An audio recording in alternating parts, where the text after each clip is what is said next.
Welcome back. This is week 20. We've been playing this. That's quite a few months already. Honestly, we're getting close to, I think, what I estimated this would be in length, but we're only in chapter like 3 of 4. So this might go on a little longer than I originally thought. But hey, hopefully not too long. I think I estimated something like under 6 months.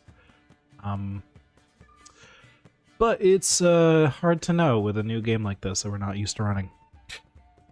That said, last we left off, y'all did a stakeout and an ambush. You were waiting for somebody who was apparently setting fire to the flume that ran into Otari.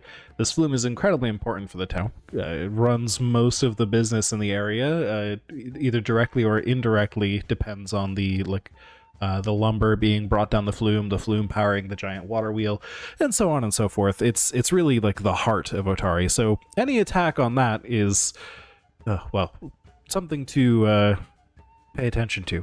Absolutely, something very important. So you were staking it out. You found the culprit, which appeared to be a bugbear and a couple hellhounds.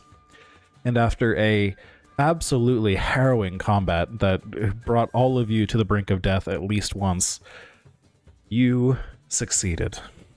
And even though you absolutely torched the shit out of the poor bugbear, you did manage, with a miracle of a search roll, found a clue.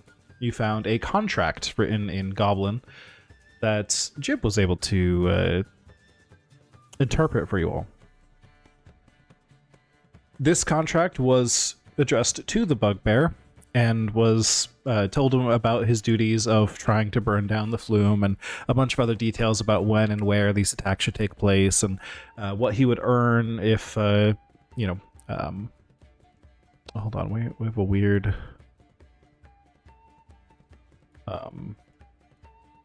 sorry, apologies. Don't know where it's happening with the stream. I'm just going to assume it's fine, though. Whatever. The contract was to the bugbear, and it was from somebody or some group called the Leadbuster Lads.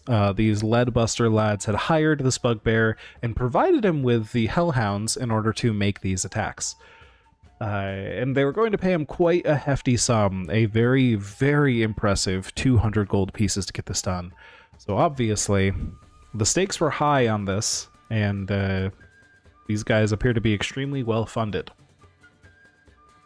And I believe that's pretty much where we left off. Up your wounds and finished your rest and awoke the next morning. Which brings us back to you all heading back into town, I believe, unless any of you had other ideas.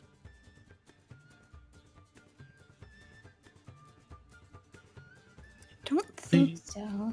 Yeah, they didn't make it to the flume the previous night, right? I believe we ambushed them before they got to the flume, correct? Okay. Yes. Yeah, they did not damage the flume, no. Okay.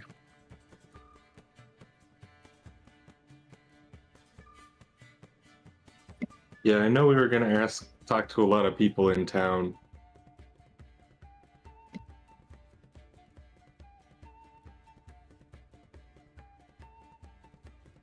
Like who, if you want to head there. Yeah. I mean, if anyone has any plans that are not involved in town, we could do those first, but if you're heading to town, then... I think we were gonna stop by the Giant's Wheel and then check in with Magaloy and then Crooksnook to see if anybody could potentially have any idea what's going on here. Yeah, because I think we were gonna start at the Giant's Wheel to ask the guy if it was one of the gladiator teams, because it was like the lead gents or something. The Leadbuster Lads. Yes. Leadbuster Lads. Yeah, nobody among you recognized that name, so you're not quite sure who or what that is. Oh, to the Giant's Wheel then, it sounds like? Yeah, I think so. Alright. So, you all wake up decently early in the morning, although maybe a little later than usual, thanks to your sleep being interrupted last night and a little extra time being required to patch up wounds before you could all return to a properly restful sleep. So let's say, just for the sake of timing, you'll get on the road at about 10 a.m. and you make your way back to Otari at 11 a.m. Just to pick some numbers. Unless you want to travel slowly, but I'll just assume at any time if you guys want to travel particularly slowly, you'll interject. But for now, you get to Otari, you get to the Giant's Wheel, and Clortangus is at work as usual. He is shouting orders. He is complaining about the workers. He's complaining about the quality of the lumber, and so on and so forth. He seems very irritated just about everything. But once you approach, his mind like switches into a different mood as he is no longer in work mode. He's in social mode, and his voice quiets down quite a lot as he approaches you all. Welcome back. Any luck last night?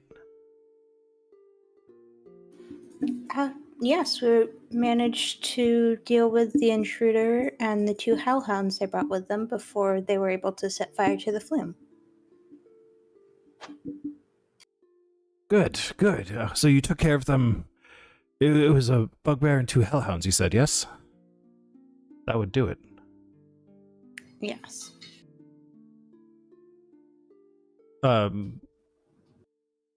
Yes, so great, they're taken care of. Hold on, he seems that it was taken care of so quickly. You all are quite efficient at this. Excellent. I'll be right back with that payment I promised you.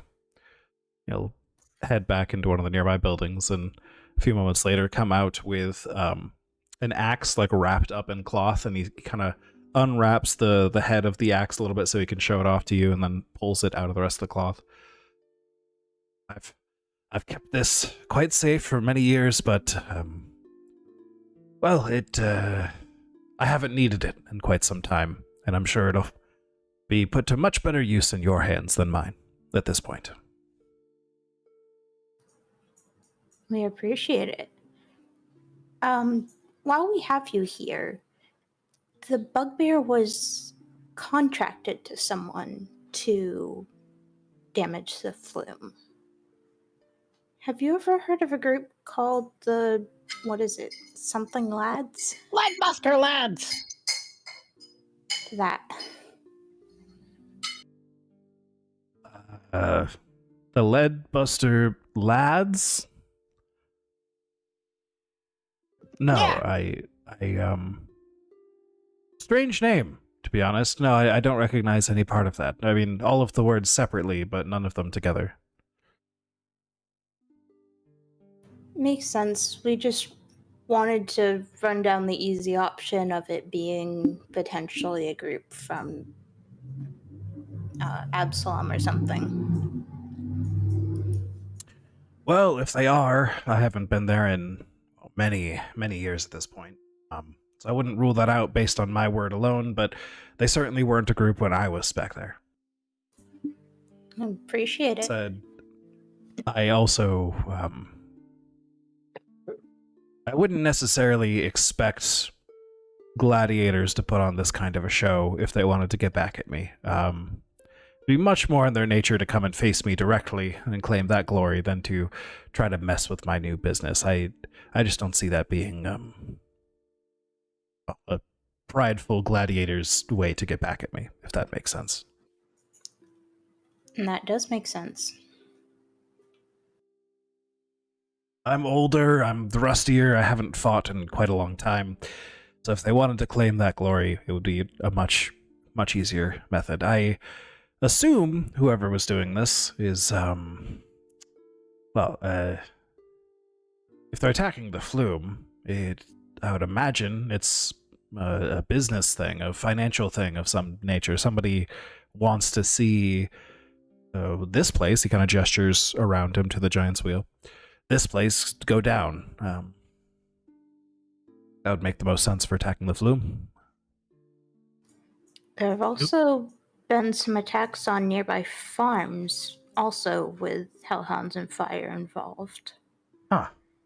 So That might have something to do with it as well. Well, I'd say that's another point of evidence against it being gladiators. If they were coming for me specifically, or other gladiators in this town, it would be weird to spread it out to, so many others in the area, the farmers, the flume, why not come and target someone directly? So, did you say there are more gladiators in town? Well, I wouldn't be surprised if a few here and there have been or were in the past, but none that were around during the time I was there, no.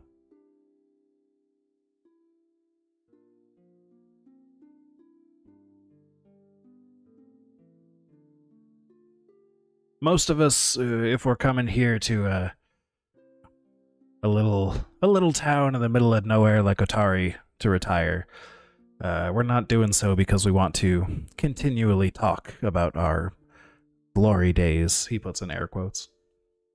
Usually because we're trying to get away from it all, so we don't tend to be too chatty about it, unless prompted, of course. Well, we appreciate you answering the questions. Of course, thank you for catching those fools in the act. It would be quite a mess to clean up if that flume went down for too long, and Always glad to be of service to the town. much appreciated.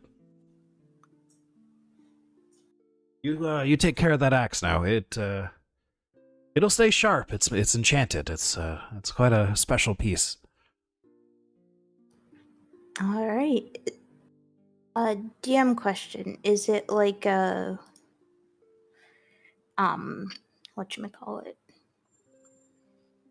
Is it like a battle axe, like a wood chopping axe? It is a hatchet. Okay. So is it meant to be like a weapon? Yes. Like in combat? Is that a simple weapon? I think it's martial. It is. It is a martial weapon. Yes. Light, agile. You can throw it.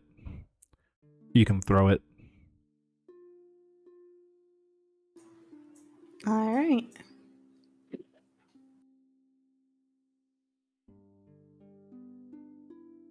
God, the stream is just not behaving tonight. Well, hopefully this doesn't make the recording too gnarly to check later.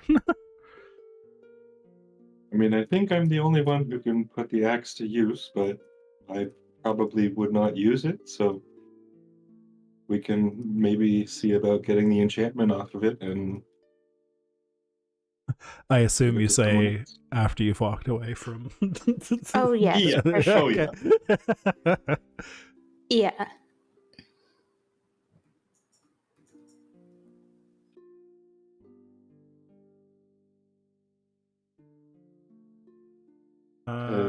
What is the enchantment that's on it? It's just a +1 striking. I'll add it to your inventory.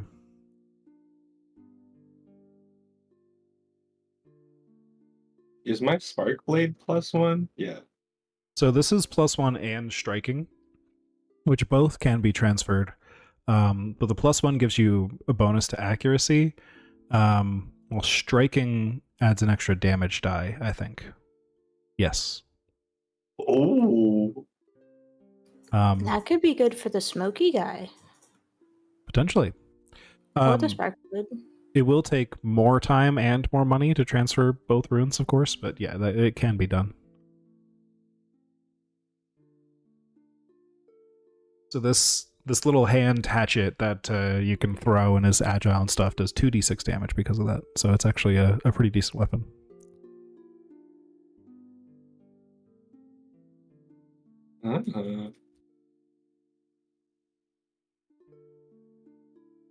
But yeah, striking, I don't know if it's the full price to get it transferred, but striking is 65 gold. Yeah. I don't think it's full price to get it transferred. Oh god. Stream is kill again. This is so annoying.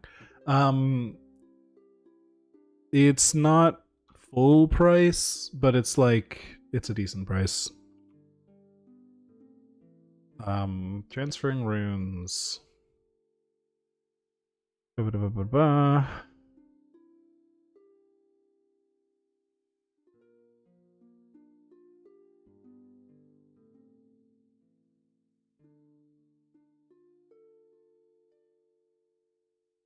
So much text on these crafting rules. Okay, price. Da-da-da-da.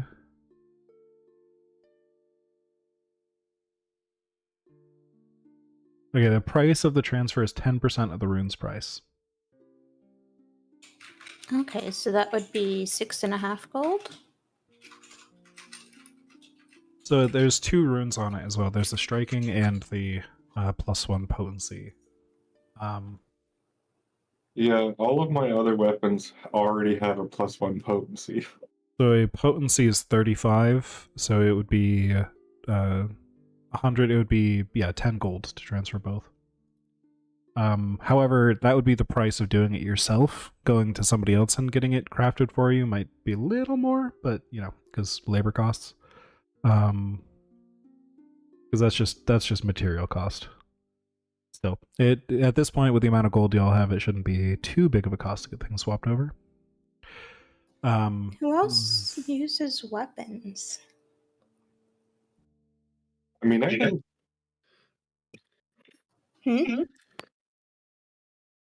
I can do stuff like sticks. Well, I know it talked about that. This is out of character. I know there was talked about stuff was added for monks. So I don't know if you want to get those bracers and you can get a +1 accuracy to punch. That's true. How much is that? 35 gold pieces for hand wraps. Oh. Which includes +1 rune. Oh, it includes it? Yeah, that's why it's 35 gold pieces. It's you could probably get hand wraps without them. That'd be a lot cheaper, but you technically need to get masterwork hand wraps in order to add runes to it. So having one in the store that is already high enough quality and has runes on it is just the easiest way to do it.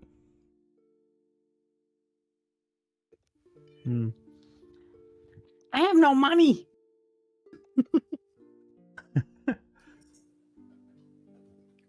Well, we can see what we can do about trading this axe then. Okay. The other element of swapping this rune is that it will take 2 days to swap 2 runes. So it'd be something you might want to leave with the smith and start letting things get transferred over that way. But then you'd be without those weapons for a couple days. So. And I mean, that is fine. I have a good amount of weapons. Yep. So which one did you want to add the striking rune to? So does the striking add just damage to the... It adds a damage die. Okay, so it doesn't increase... I don't think it'll increase the special fire damage. No, it would just take the current D8 and turn it into a 2D8. So it'd add 1 extra D8 to the weapon, basically. Do I want 2D8 or 2D6?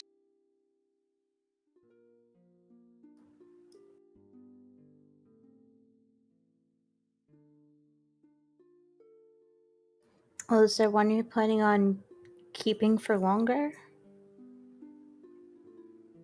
Probably the smoking sword. Okay.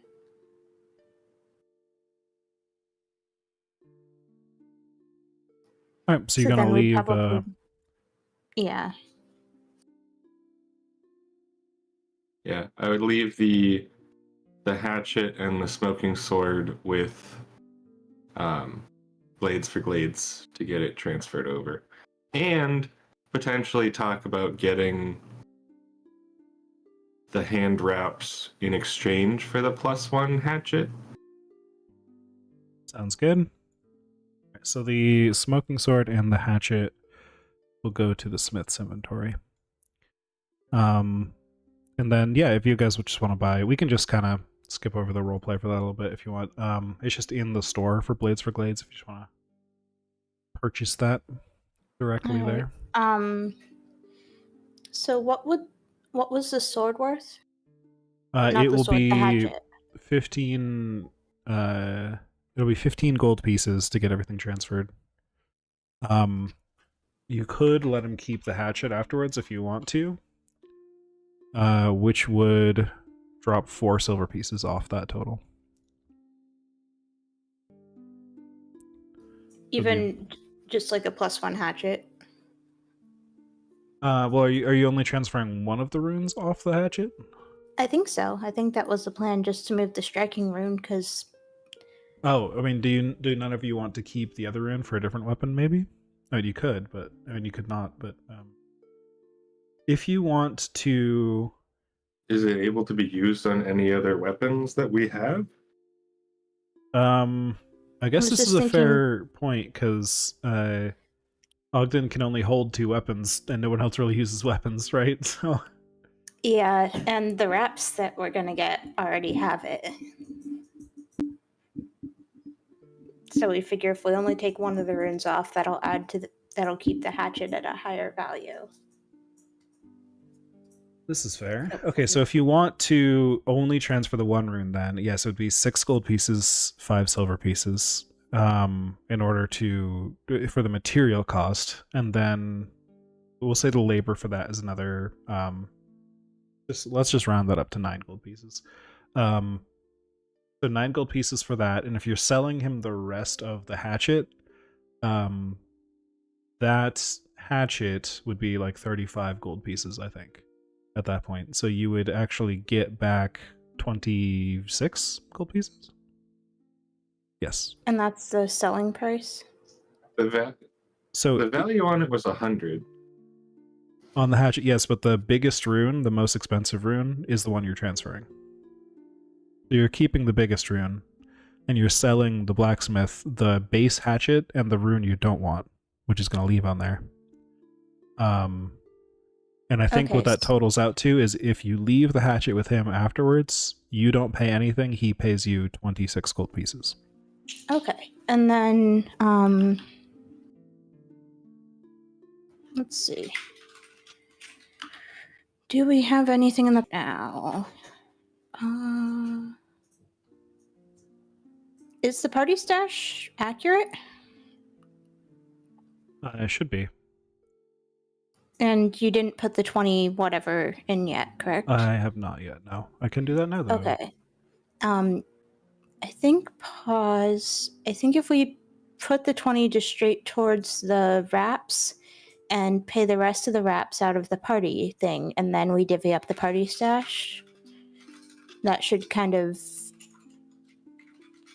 get Jib up to where we are.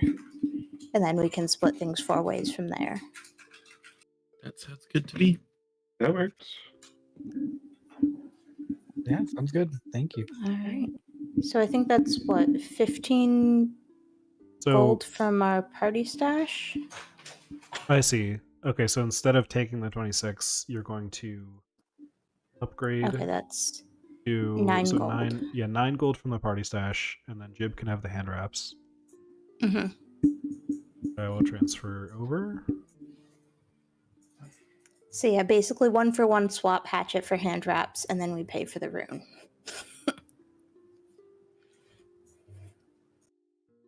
Yes. There we go. Now Jib has hand wraps. Woo-hoo. Okay, so the gold pieces should go down by 9.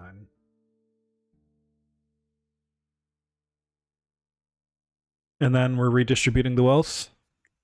I think so, yeah.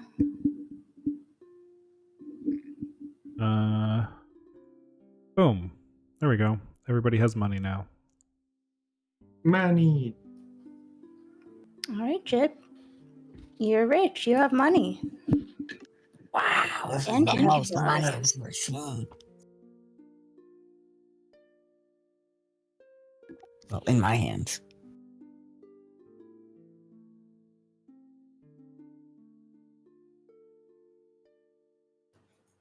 All right. While we're here, we might as well ask about the lads or whatever. Yeah, how about we do a big old roll for this? If everyone who is going to be asking about this kind of stuff just wants to roll a diplomacy check to take the gather information activity, I think it's called something like that. Okay, I can do that if somebody's willing to yes. help me on it. So gather information. Well, it's an activity, so everybody could roll separately as well, if you want to, and just get essentially a Okay. quadruple advantage. And is that a blind GM roll? Yes, please. Will do.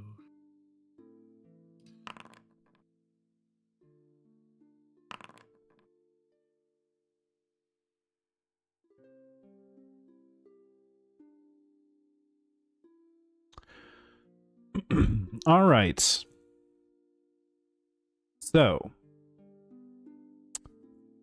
asking around town, you, Ogden, I think. Yes, this would make the most sense based on both the role and your background. You've had some dealings with the Crook Snook, right? I think that was you mostly. So everyone's going around asking around town, and you head over to the Crook Snook, and you're asking there. The Crook Snook would be the kind of place that would be more of an information broker type place. So let's see, who actually has the Crook Snook here. All right. So Yenyas Mara is the owner of the Crook Snook. I can show you here. So we see Ogden going into the Crook Snook, walking down the bridge to find this building there. And you know the secret pass to get in, or whatever, into the actual Thieves Guild portion of the Crook Snook, and, you know, talk to the people who, you know, are actually relevant to the business you're looking for, rather than just talking to the barkeep and stuff, right? You know, maybe you order a special drink or something, right? That kind of thing. And then you head up into the attic, essentially, is where the actual Thieves Guild is, and Yenyas Mara is up there. So she will greet you. Ah, Ogden, it's been quite some time since you have come into these halls. What can we do for you? What business do you bring? Yes, I just had some questions about some nefarious business that's been going on, and I was wondering if you have heard any strange rumors around town of people wishing property damage on others? Well, I certainly hope you're not implying that any of my members are doing such. I hope not, but I've not been some fires on the flume every night, and we have heard rumors of something called the why am I blanking? The Leadbuster lads? the Leadbuster lads. And I was wondering if you had heard that name before. Well, Ogden, you are quite well aware of how we do business around here. We here at the Osprey Club do not target the streets of Otari or its residents. That is our vow.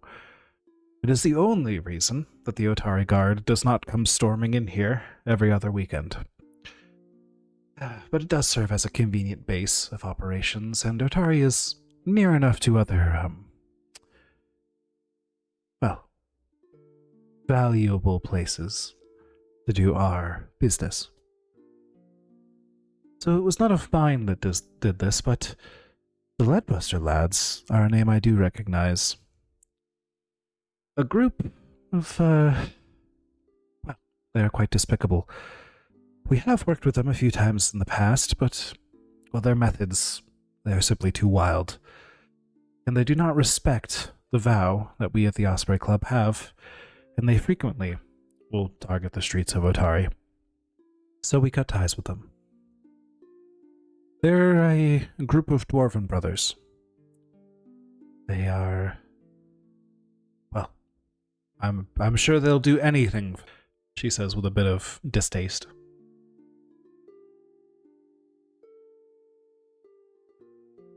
We have not worked with them in quite some years at this point.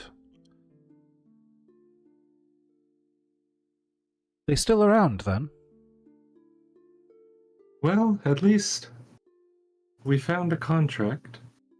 So I'm not sure if they're now going around and subcontracting or if someone is trying to hide their tracks.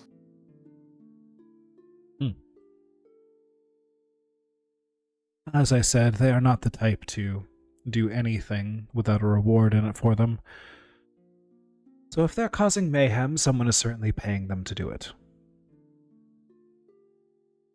Do you have any information on where we might track them down and be able to look into it?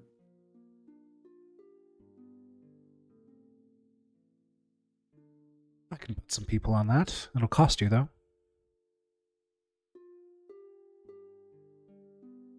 I am willing to pay for information. I know that is how stuff is done here, and you've already given a lot, so. Yes, consider it a courtesy for good business done in the past, and a good working relationship for the future. Unfortunately, a task as dangerous as tracking down wild boys like these is going to cost you 20 gold pieces. We'll get back to you within a few days, hopefully.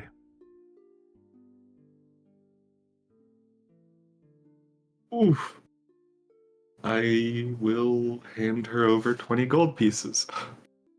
Excellent. Good doing business with you. Stay around town for the next couple of days, and we'll be in touch. Thank you so much, and it is nice being back in town. I know I stick to the forest a lot, but it's nice to be around people again. Yes, and if you ever want to do some more business on the, well, the other side of the law, you know where to come.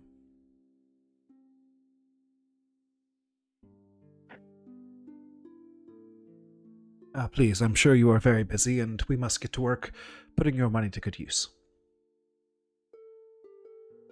Yes, thank you, and I will turn around and start walking out. All right. So you find the rest of your party. I'll assume you all had some sort of prearranged meeting spot for afterwards, whether it's somewhere in the markets or maybe back at the Rowdy Rockfish. Where do you guys meet up?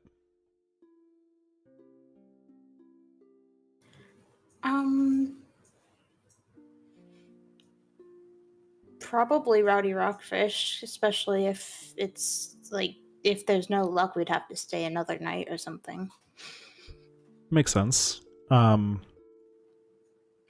I mean, the Rowdy Rockfish and the Crooksnook are so close together that would work out pretty well. Yeah. Jordan, I don't know if I can move money from one person to another, but I know you can.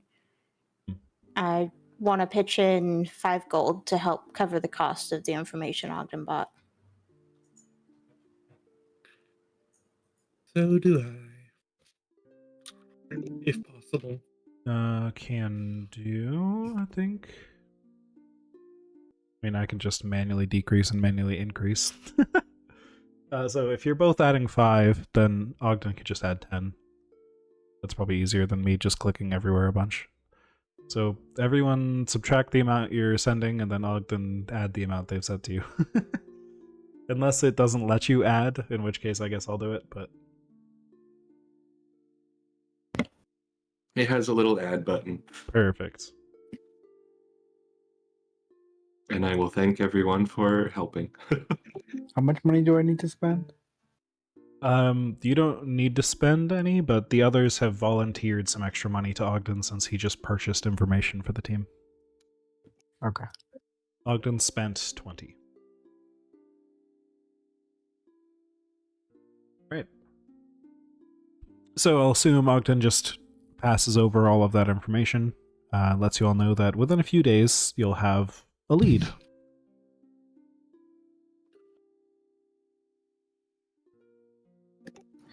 Jib gives you 1 gold coin. Perfect. You can have one of the shinings.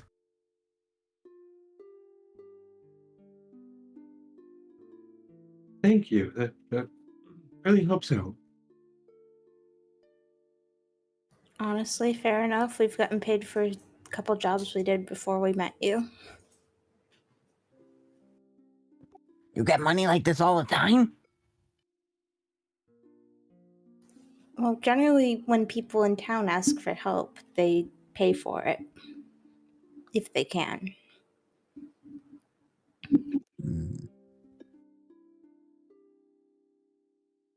Maybe I should try and help. Hey, hang around, choose some jobs. He just has a big smile. He looks at his gold in his hands again.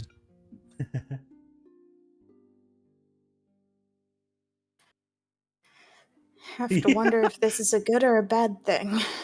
I just realized, yeah, Jib, do you even have like a wallet or anything, or are you just holding the coins in your hands currently? Probably he's just like holding them in his hands and he'll just throw them in his bag. Like Okay, there you loose. go. Loose coins. Can I make a crafting check to pull some spare cloth from something and make a quick coin pouch for Jib? Sure. I think that's an inconsequential enough item that we can just handle it with a single check. Yeah, I'm Maybe basically while if I Ogden need was- to, I'll Yeah. just pull it from like clothes or something. It's literally just a scrap of fabric. Yeah, maybe while Ogden was out at the Crook's Nook for a little bit, you just quickly Okay. sewed that together. Is that a blind roll? No, that'll be public because you'll know if you made it or not. Well, I'd say that's enough. It's probably a simple item. Yeah.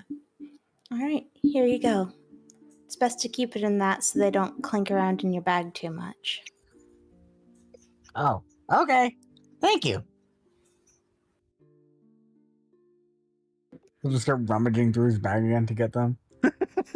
One coin at a time into the purse. Perfect. Where's the last one? And that's why we keep our coins in a purse.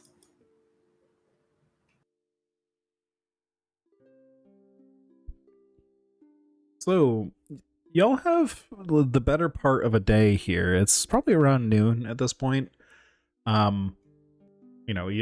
Ogden's weapon won't be ready until tomorrow. Since you're only transferring 1 rune, it'll just take 1 day.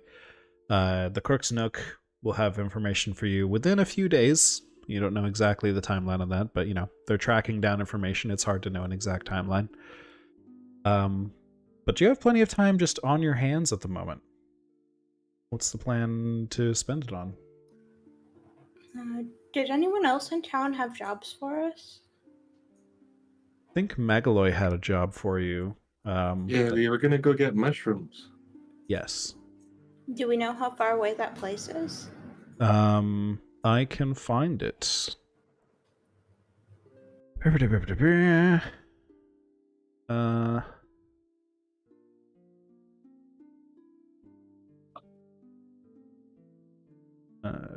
Find does not say.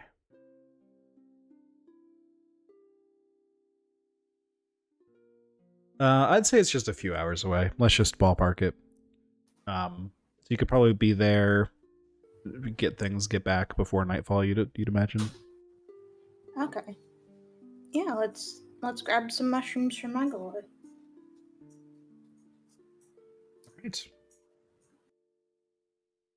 So then, you all travel north and out of town. Magaloy mentioned she needs specifically copper cap mushrooms for her latest beverage experiment. They are known to grow near Slab Hill, which is where Magaloy instructed you to. Here it actually does say in the notes. Let's go. It's an hour northwest out of town, so it's definitely within range of you getting there and getting back before nightfall. Even a handful of hours there. So we'll just say you guys spend an hour traveling out of town, and you can see the hill in the distance as you approach. It is a very round mound, and it gets its name from these large stone slabs that are kind of tilted onto its sides, scattered all around it. Nobody really knows why those slabs are there, if they're natural and just coincidentally very neat and orderly, or if they were placed there for some reason. It's just this weird landmark, and everyone just calls it Slab Hill and moves on with it and doesn't really look into it too much deeper. The only thing notable about it is that it's got these interesting, somewhat rare mushrooms, and it's a blessing that they are somewhat close to the town, even though they're rare elsewhere in the world. So you all head directly up to the hill, or are you doing anything else on the way?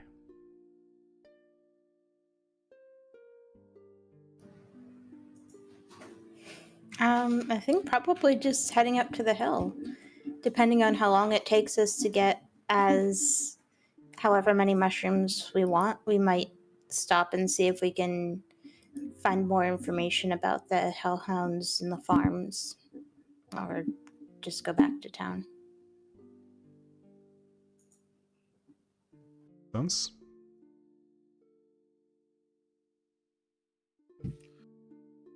I know as we approach the hill, I'd want to take a quick look to see if anything's noticeably off besides the slab shapes. Okay. So, yeah, you approach the hill and you try to find these mushrooms and try to see if there's anything out of the ordinary. So give me a perception check.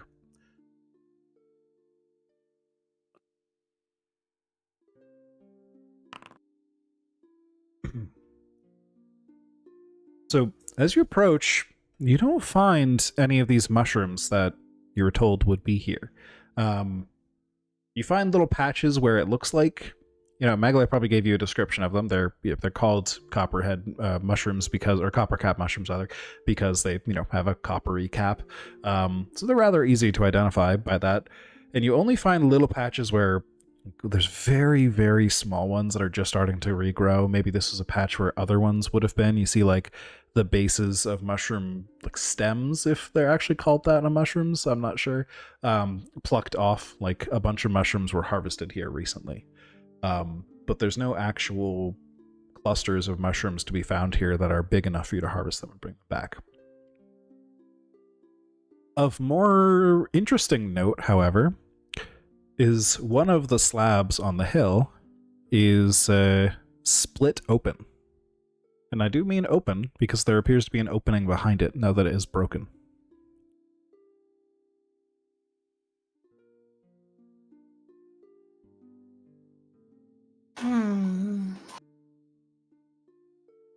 I suppose we should take a peek. Are there footprints or anything heading to or from it? Give me a survival check.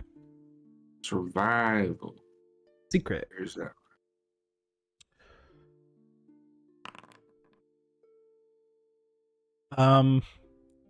Yeah, there's actually some recent mud there. It appears that the slabs have been moved somewhat recently, you notice as well. And yes, there are not only footprints leading into the but as you get a little closer, so you can actually see where the footprints are and stuff. Before I was telling you about this hole in the wall because you could see it from a distance, but you have to get a little closer to actually tell if there's footprints and stuff. When you get closer, you can see that there's a basket of mushrooms next to the hole that looks like it was thrown to the side in haste, like somebody just kind of tossed it. It's just kind of on its side, and there's mushrooms scattered everywhere, tumbled all over the ground here. And are they copper caps? They are indeed. What do the footprints look like? Can I tell anything about them?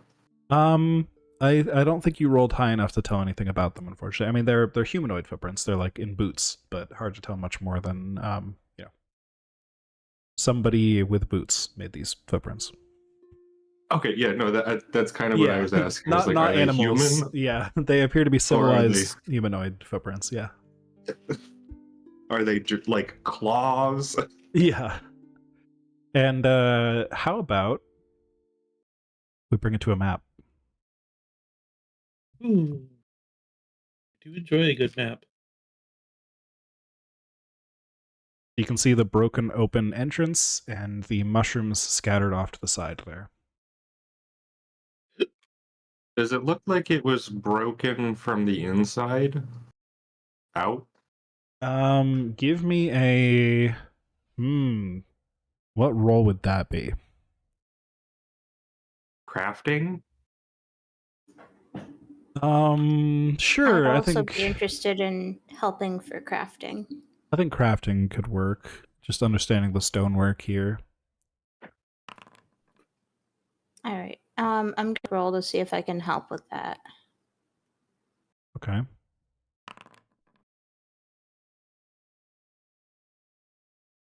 Makes sense. Makes sense. And then I'll see based on Ogden's.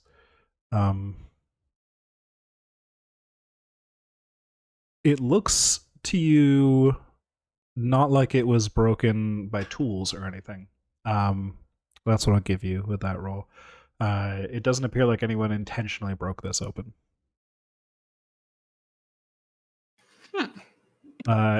Somebody else, Ayla, I know you're good at nature. If you want to give me a nature check, Sure, I'd love to. since everyone else has taken a moment to look at this thing, I figure you probably have a second to look it over with a different perspective. Ayla, you notice that it appears, due to the recent storms within the last few weeks, there's been a bit of a mudslide in this area, and you think it shifted some rocks off of each other and they broke open just due to natural causes. I will relay that information.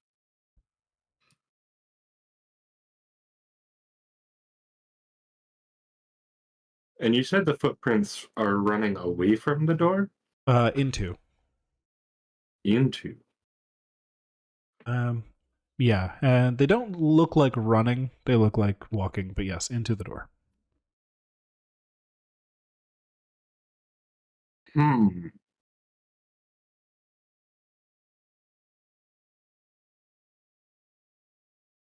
Shay, I know you're good at hearing stuff. Do you hear anything inside?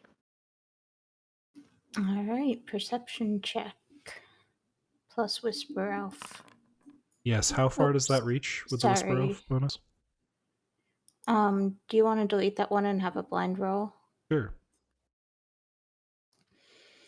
I don't remember. Hold on.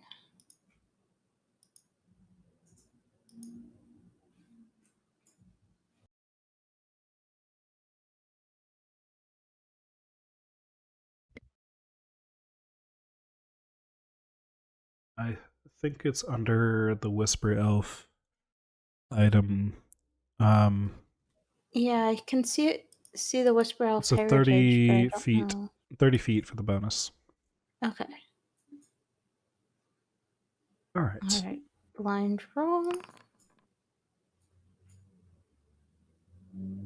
So with the range on your Whisper Elf bonus, you can basically hear just a few feet into the entrance here to get the bonus, and you don't hear anything with that. Even if I walked up to the entrance. Yeah, I mean, you could walk up to the entrance. I can remeasure. Yeah, I was thinking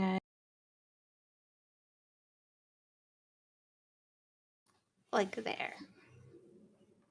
Okay, well, it would. I think it would be measured yeah, I mean that'll work. So yeah, listening into the side with your perception check, you just ask the rest of your party to be quiet for a second. You listen very carefully for any sounds that might echo out of this strange opening in the hill.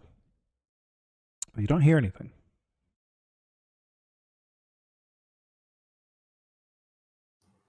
Hmm.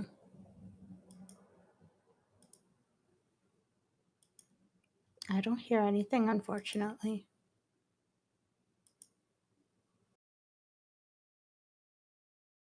Maybe it's fortunate that you don't hear anything. I'd be more concerned if you did hear something.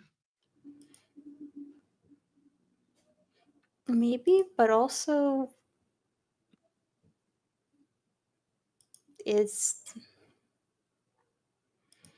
generally the things we don't hear that end up putting us unconscious. Yeah, I was gonna say, I feel like with it being opened from a storm and everything, there would at least be some sort of wildlife that we could hear.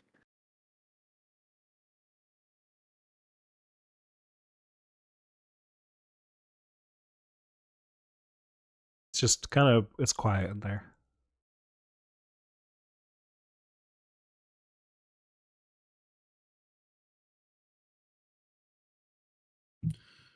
Do you think it's safe to take a peek inside?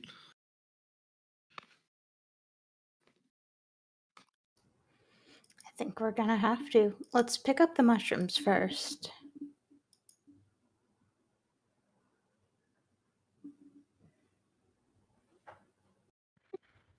Jib picks one up and smells it.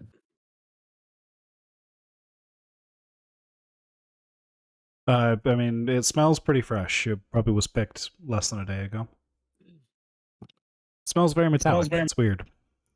We'll take a little bite. All right. Chomp.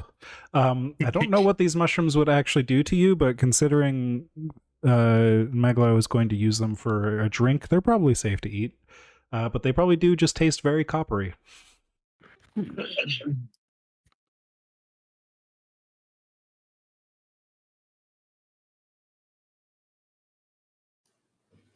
All right.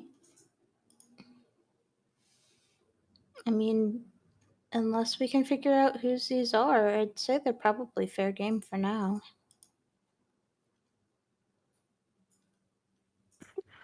Jib will grab the mushrooms.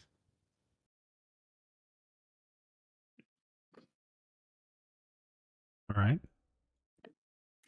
Yeah, I'm more worried about the footprints that lead into the cave and don't seem to lead out of it. Sure, they do not seem to lead out of it. Yeah.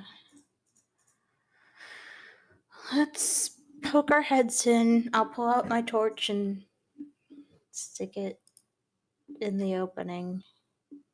I will pull out my weapons. Pull out my spell book just in case. Wait, where did my...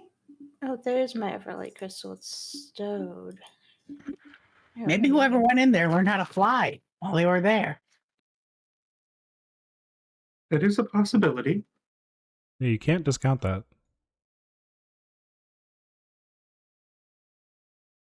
All right, so if you all are heading in, then I can... oh, you should actually just be able to walk into it with arrow keys, if I understand the map correctly. Oh. It just, it's a wall that will block vision, but not movement. Yeah. Oh. Oh, spider webs. Well, we love spiders. Yes, so you can see there's spider webs kind of clustered in the corners here. And as you all enter, we're going to enter initiative. Never saw this coming. Oh, also, Yep, do you I can have see it. do you have Nocti with you? Yes. Is she on the map, or did I forget? She's on the map. Okay, good, Yeah, good. she's right next to Jib. Yes, go... Oh, I see her now. Okay. Yes, even on the stream, I couldn't see her. Okay. So, all of you can go ahead and roll perception for initiative, because I didn't hear anyone say any other special skills. And I will roll perception for these guys as well, because they were just not doing anything unusual, just waiting for someone to come in.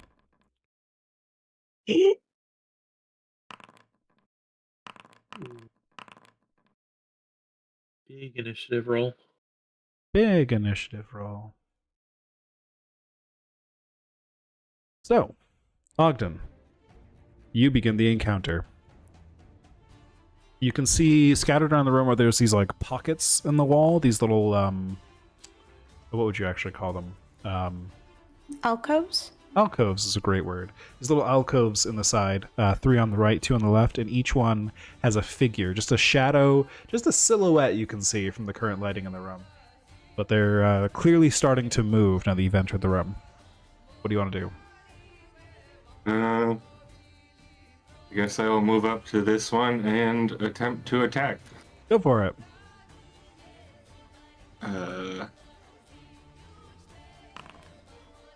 That is a 22 That is a hit, to hit. indeed. There is some slashing damage, which I know is not good against skeletons, but...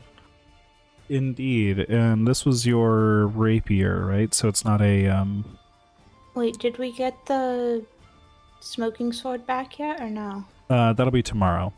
Okay. So with a rapier, yeah, you do feel it, you kind of scrape along some bones, but you don't really, like, make a big impact. So you do a lot less damage than you thought you would with that swing. But you did do some damage. Alright, and then I'm going to attempt to swing with the spark blade, and it hits. Another hit, absolutely. And that is piercing damage. So once again, yeah, you kind of pierce right between a couple ribs and just kind of scrape along them a little bit, and it doesn't appear to do much damage. It almost feels like that one didn't hurt it at all. Yeah, it still says it's near death. This is true. These skeletons are kind of weak shit, but still. They're weak shit that I don't hit for shit. Yep. And that's 3 actions. Ashay. Alright.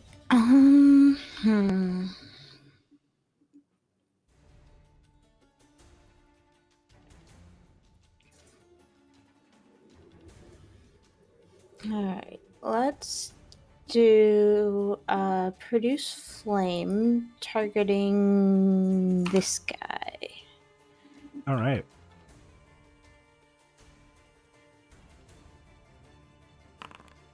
A critical hit.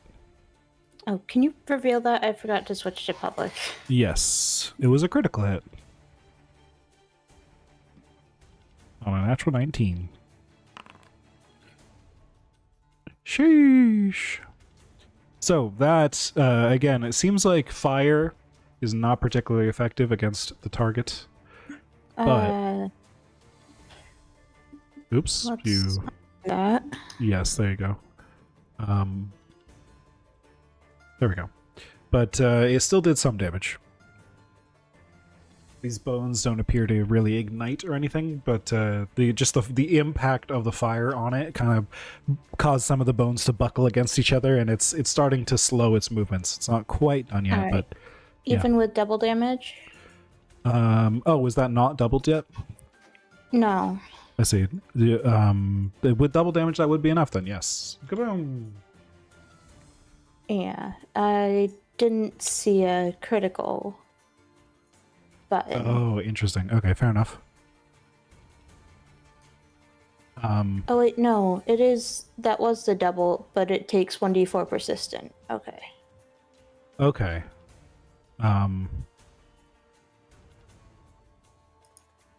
Yeah, because that was 2d4 plus 3. I see. It says what happens on a critical success. No, it does say, it says the target takes double damage and 1d4 persistent damage. So that was correct. It does just die from the first hit. Okay, I think we're good. Okay. Cool.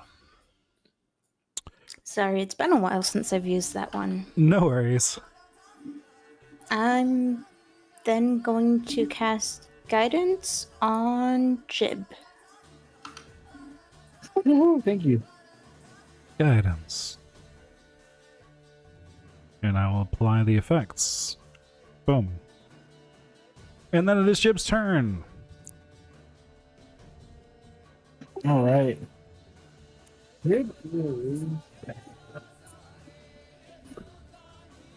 So there was one right here. What happened to it again? It I died. burned it. Oh, you burned it. Okay. Sweet. It comes to premature cremation. Yes. I'd say it's probably timely cremation.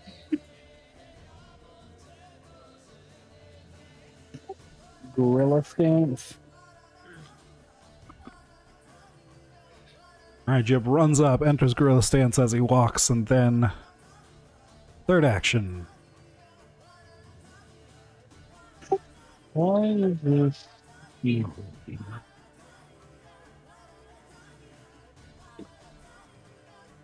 Hold on, I'm just trying to get rid of gorilla stance.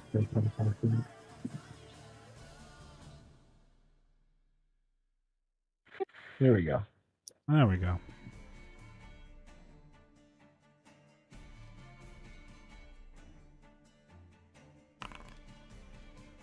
Woo! That is Nice. a critical. I think the skeleton might be dead. Well, might already be dead, but Yeah. That absolutely wrecks this poor skeleton. Its bones just get shattered and sent in all different directions, and it collapses in a heap on the floor. Knocked out in one blow. Awesome. And that's 3 actions. So then, this guy is going to stride out, and you can see that this creature is a little different than the other skeletons you've seen so far. It appears to have... oops. Oh, there we go. It appears to be quite a lot more competent. It appears to be wielding some kind of dark magic as it moves, and it's not nearly as fragile looking as these other skeletons. So it'll stumble out of its hole in the wall, and then now that it's out of the spiderwebs, stand a lot more confidently. And it will finish its stride down here. And then it is going to hit you with a claw strike, or attempt to at least. 24 to hit Jib. That will hit. Alright. So it does that, and then... give me a fortitude save, please.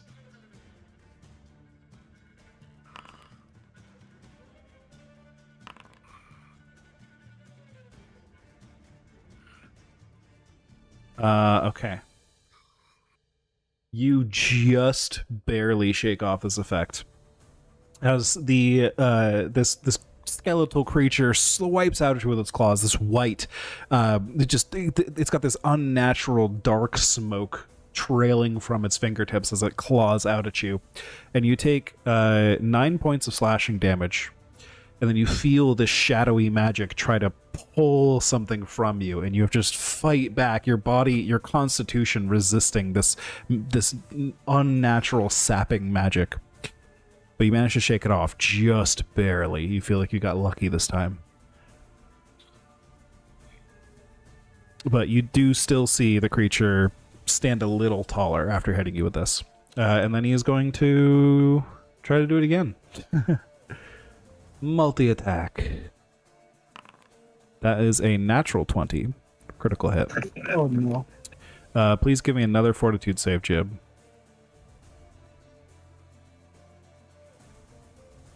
Much from the last one? Or no? 9 damage from the last one, yep. Okay.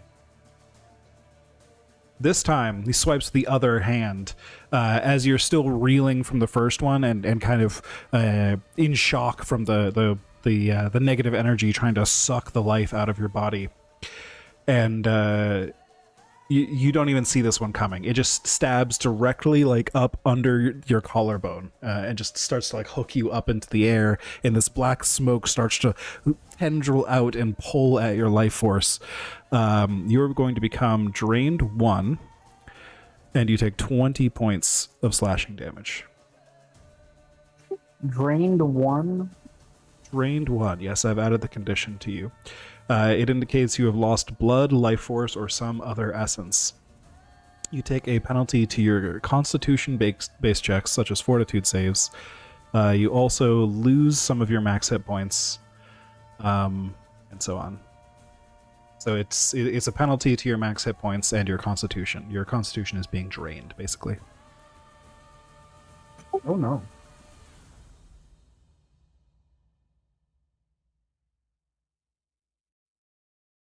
All right. That's all of his attacks. So that's another 20 points of damage. Okay, so 20, an additional 20. Yeah, so 29 total for this turn, and then it is Ayla's turn. All right. First action, I'll command Nocti.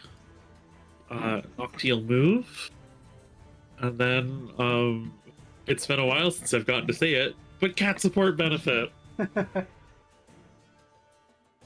I'll use my second action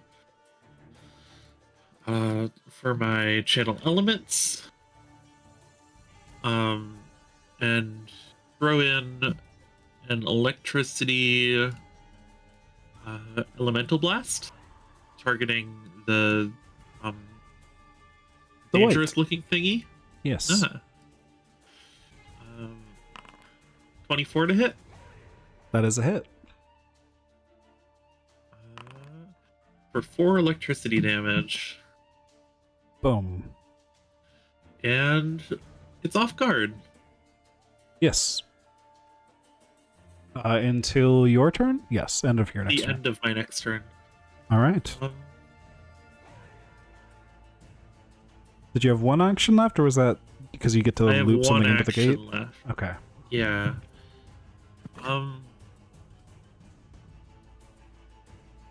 Can I attempt to recall knowledge on the white? Sure. What do you want to know about it? Um, Resistances, weaknesses, common things to look out for. What do you how about weaknesses? Weaknesses. Okay. Go ahead and let's see what kind of skill do you think might apply here? Could I convince you for lower underworld? No.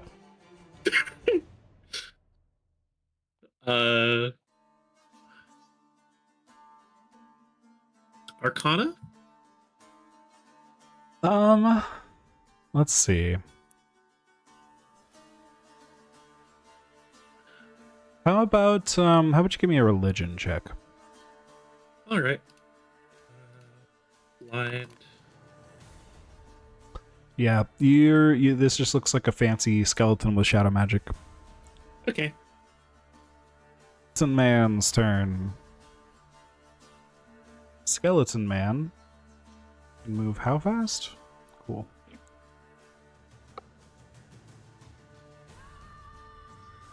Skeleton Man is just going to rush out and target the back line. Is going to get to Ashay and take some swipes.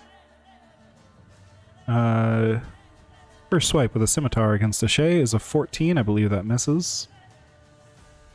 I should miss, yeah. Alright, and then it will Yeah, my attempt... AC is 18 right now. Alright, it will attempt the same again with a multi-tech penalty. For a natural 20. Oof. For 16 points of slashing to Ashay. Alright. Oof. And then the one next to Ogden is going to take all 3 attacks to just swing wildly at Ogden, since Ogden has it backed into a corner. 24 to hit Ogden. That will hit. 6 points of slashing. Multi-attack penalty strike. 17, I believe, is a miss. Yep. And then another... It rolled a -2 for its last roll. Definitely a miss. But I got a few points on you there. And then it's your turn again, Ogden. All right, cool.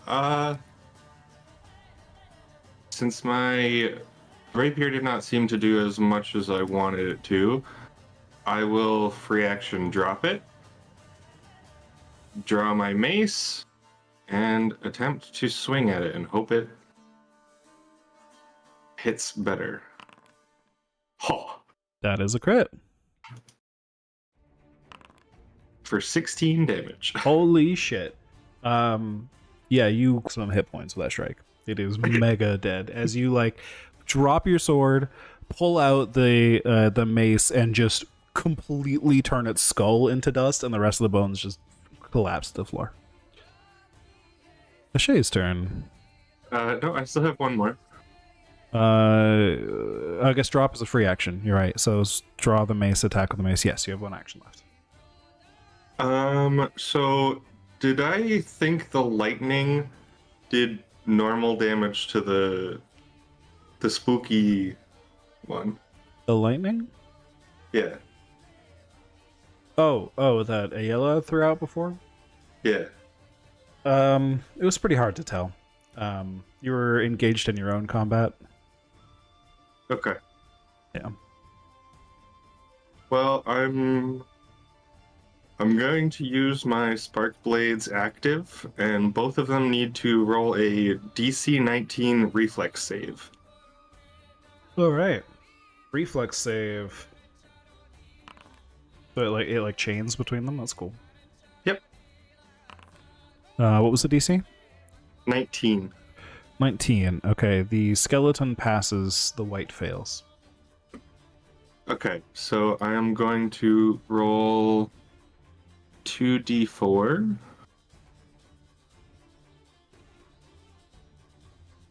Plus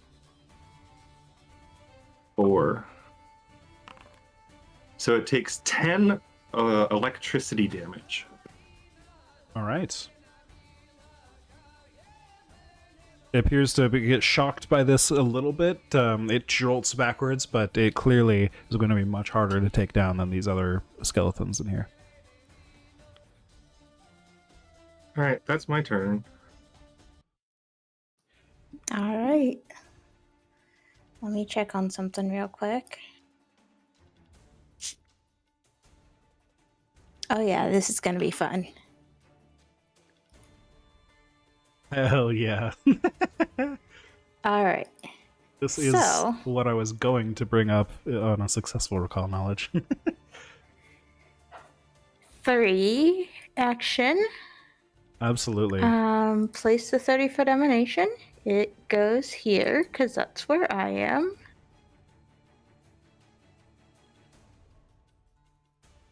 Damage and healing. All right. Alright. I take 8 healing. Everyone who got injured takes 8 healing. Including you, Jib. Thank you. The skeleton vaporizes, and the one in the back fighting with Jib and Nocti gets seriously knocked back by this. Like, he falls down to one knee for a second under the pressure of this magic.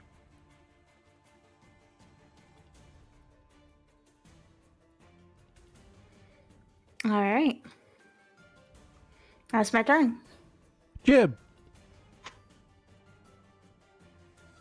Okay. Flanking with Naku, Jib will begin his flurry of blows. All right.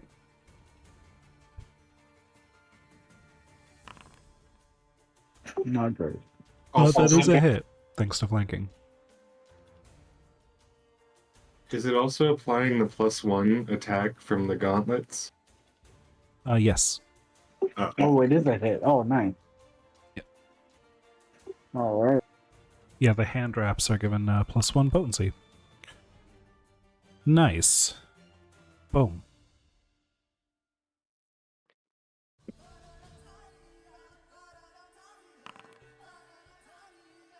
Damn.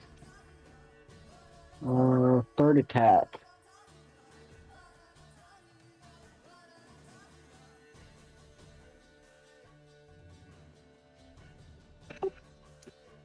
Actually, you know what? I'm going to attempt to. Wait, hold on. Never mind. That doesn't help me.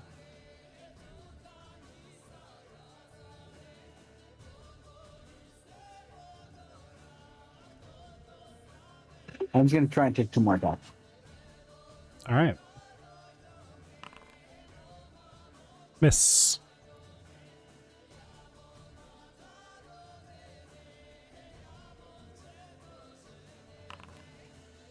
Well, a Nice. hit. Did get one in there.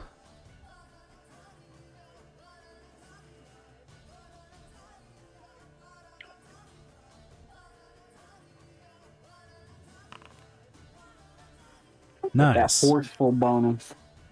Big damage. Sweet. That's my turn. As this thing falls to one knee from Ashay's magic, and then Jib just hits it twice in the dome, and it just falls closer to the ground.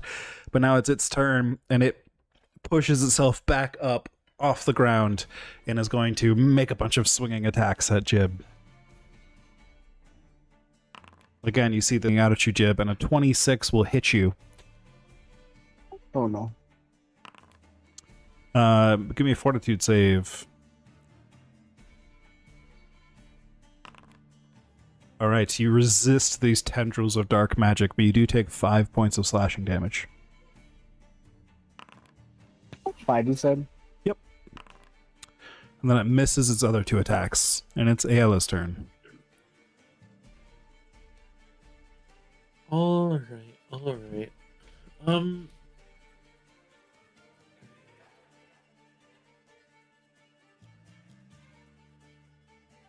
Okay, I will spend 2 actions on another electric elemental blast. Alright. 20 to hit. Absolutely. For 10 electricity damage. Ayla, how do you want to do this?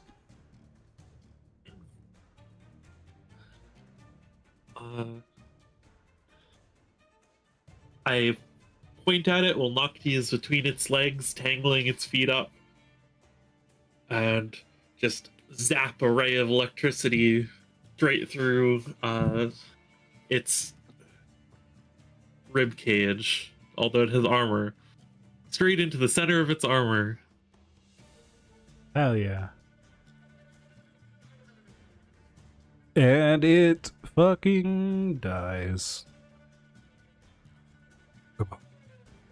And you're out of combat.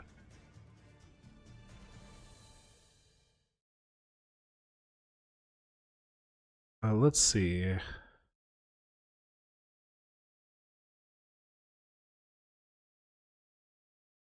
Everyone. 637? Yeah, that's what I'm seeing. Excellent.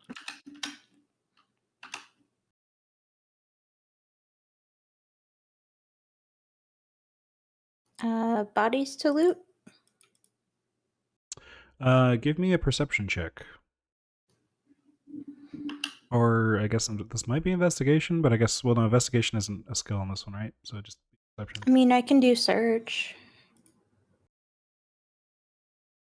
Would search be here? Search is just a perception, though, right? Maybe. Probably. I think that it just uses perception anyways, so. Yes, perception check. Oh, I guess one last thing before it goes out. I totally forgot. When it hits 0 hit points, it makes one last desperate strike at Jib. 22 to hit. Jib, make me a fortitude save. I'm sorry.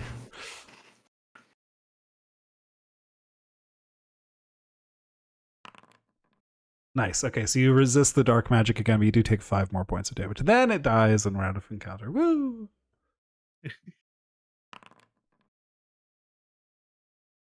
So Shay, looking over everything, and I'll say, even though you rolled a perception check here, I'll use your crafting proficiency as well.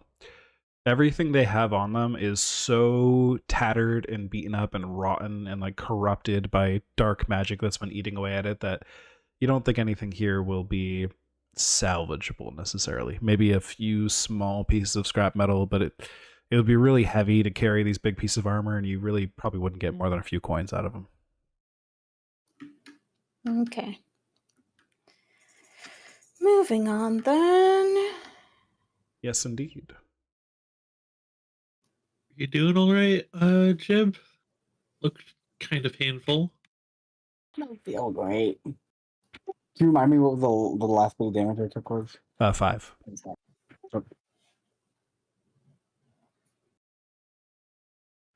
I've been better. So what does the drained do now? Is it gone? He's dead, or is it still happening? It will be there until Jib sleeps it off.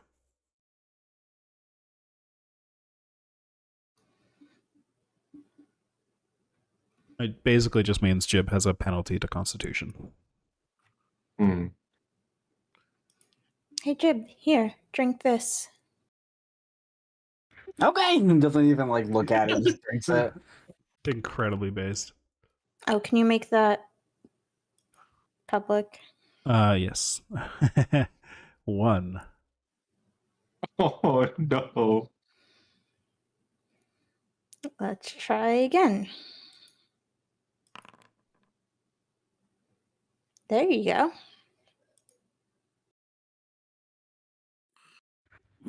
Delicious. What is it? It's a health potion. I know it tasted familiar. Tastes like health.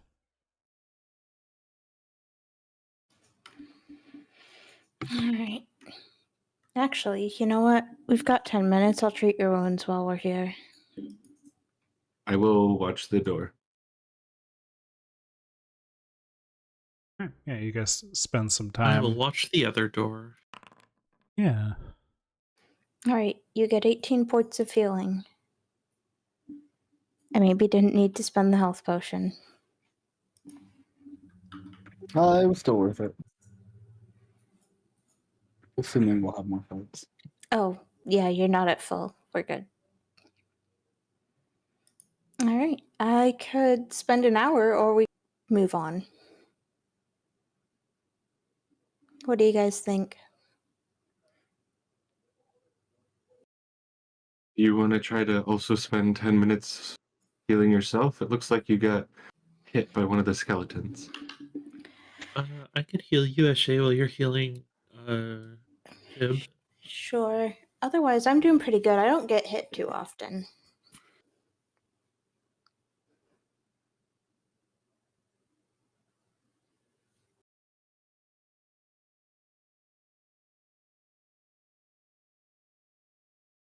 All right, so I guess we spend the same 10 minutes while I'm patching Jib up. Nocti, or not Nocti. Ayla is trying to patch me up. Ayla. Nocti is the true main character. She will wander over to treat your wounds. Ayla is the sidekick. Ayla is Nocti's handler. Yeah, Nocti's This is human. how it works. Not yet. Exactly. Do I have fresh ingredients for treat wounds if I walk outside and find a leaf? You're... I think that's fair. Maybe you grab a couple of the mushrooms from the basket that Jib has. 26. That is a crit. Ooh. For 11 points of healing.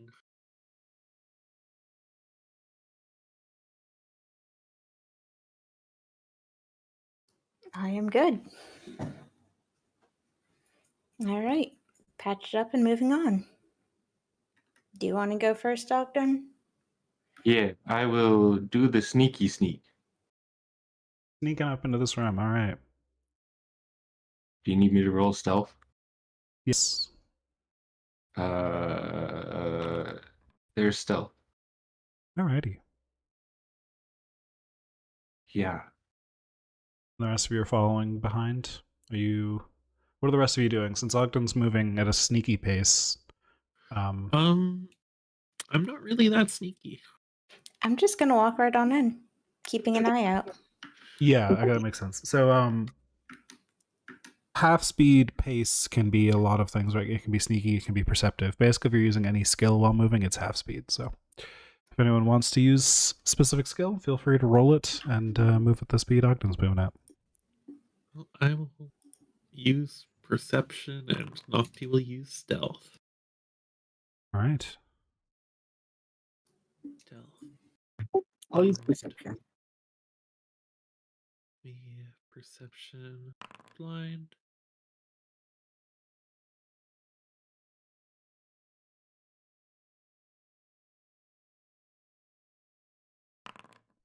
Oh, off.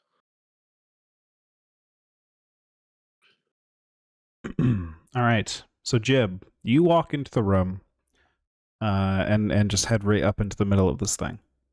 And you spot, and you maybe hold everyone up to stop them moving, because you spot these pillars have some magic runes on them.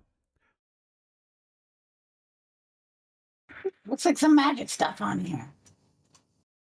Do I recognize any of the runes? You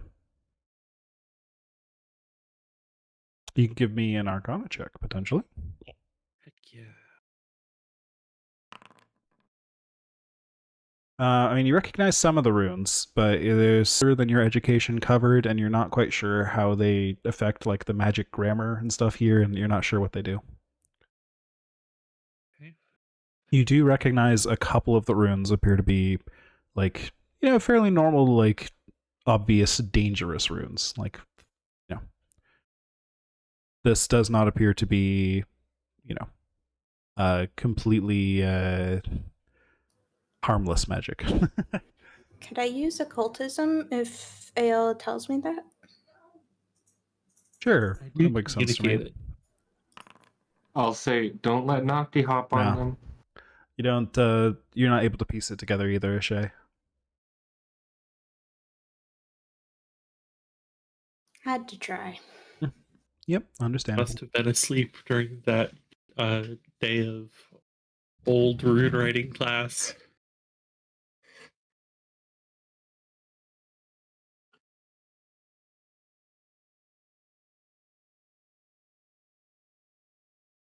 We should probably watch where we step. Just in case. Do you see any obvious traps, Ogden? I would need to stop sneaking to spot them, correct? Yes. And then that will be a blind perception. Yeah, the pillars are the only things you see in here. And now that the runes have been pointed out to you, you can spot those as well, but nothing else is obvious. All right, I see nothing obvious, and I will go back to being sneaky. Fair enough.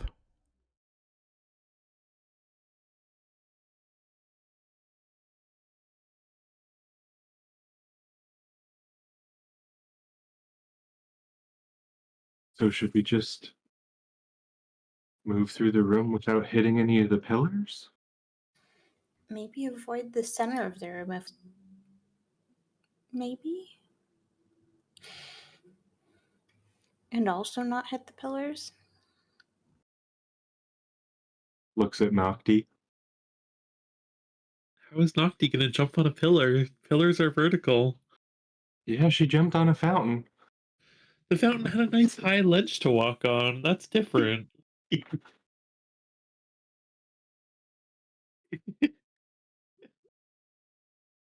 All right, I guess I will keep walking around the edge.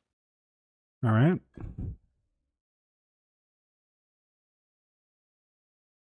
Nocti's All gonna right. walk to the opposite edge. The doors to the room slam closed as Nocti walks across the threshold. Fucking course, it's Nocti. The runes on the pillars begin to glow a bright, bright magical color. And all of a sudden, some of the stones in the pillar where the runes are attached kind of hover slightly away from the pillar, like the magic is causing them to float away. And then they start to spin around and like fling rocks at you all. Starting with Nocti, because Nocti triggered the trap. 26 to hit Nocti. I believe that's a crit. It'll hit. No, it's not a crit. Oh, it's not a crit? Okay, that's good. 4 points of damage, minimum damage against Nocti, force damage, as these magical, like stone bladed, like knife attacks propelled by pure magical energy strike Nocti. And then we enter initiative. So I get to use all of your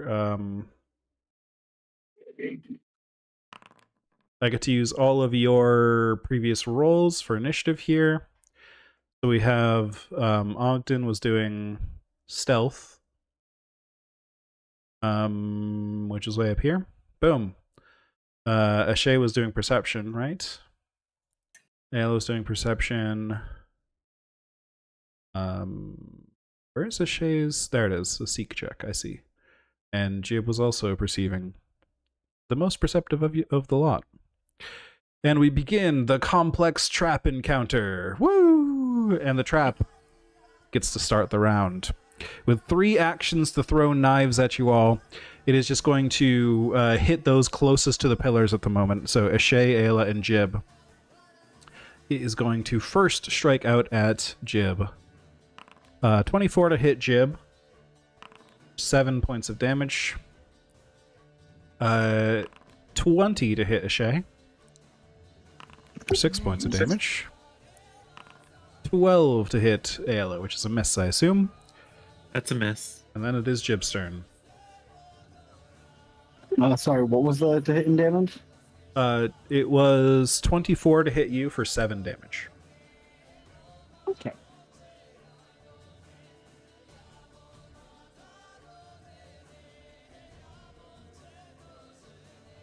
And it is And now... these came from where? The pillars are like sending out bolts of magical energy, like these stones that get coated in magic and flung at you. And the door is slammed shut. And the door is slam shut. Both doors? Or because the one up to the northeast looks still open. Yeah, I mean, I don't have a fancy enough map, unfortunately, Okay. but the door is closed. All right, I am going to. Is it like hanging from the wall, or is it like a? The Like, pillars where- themselves, like these in the room, are just sending out bolts of magic at you, basically. Oh, it's the pillars. Okay. Yeah, the pillars, all 6 of them.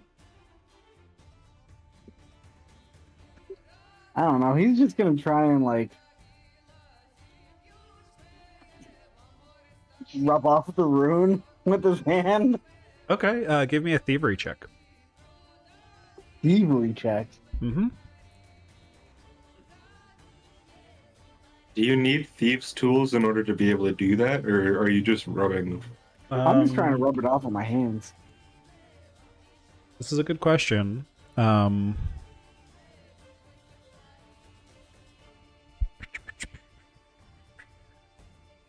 You need these tools for disabled device. I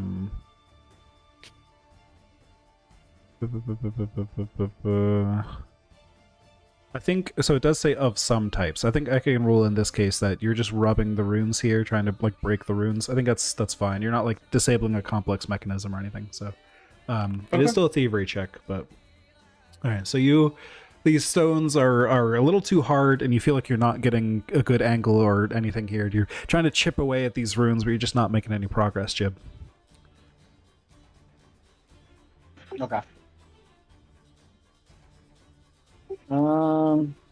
He is going to try and recall knowledge to figure out what's happening.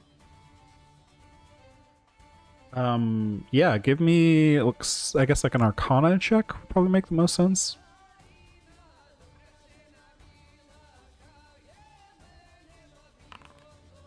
Oh my god!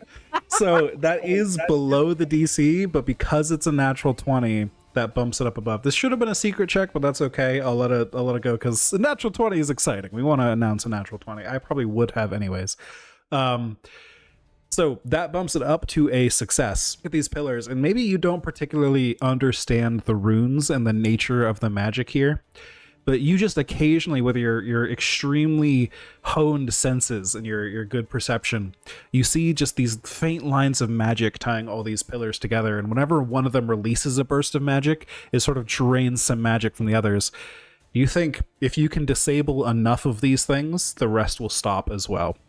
But you need to just start either breaking these or getting out of the room or something. But for now, yeah, you either got to break these pillars, break the runes, or something. Maybe dispel magic if anyone has it, but yeah. That's what you're up against. Okay. I think that's 3 actions because I feel like I moved. I don't remember if I would have had to move to get to a pillar originally, but I think you did, yeah. So Ogden. All right. Well, I'll break it. I'm going to do what I do with all traps and do this thing. You tried. You go up with your thieves' tools and you try to scrape away at some runes, but you just don't have the enough time to do it before the stones shift out from under you, trying to prepare another bolt.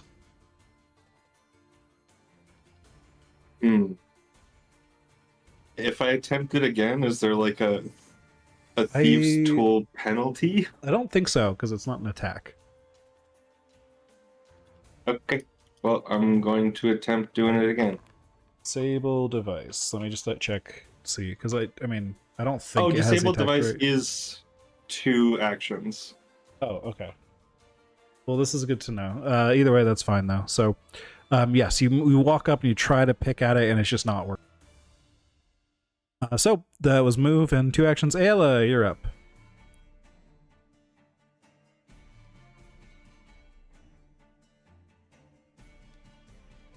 Ayla might be muted. Yes.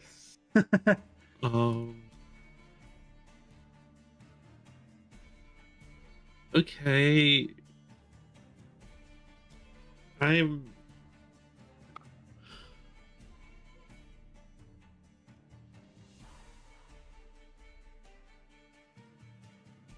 Ayla doesn't know what to do, so her first instinct is to try to lightning blast the pillar.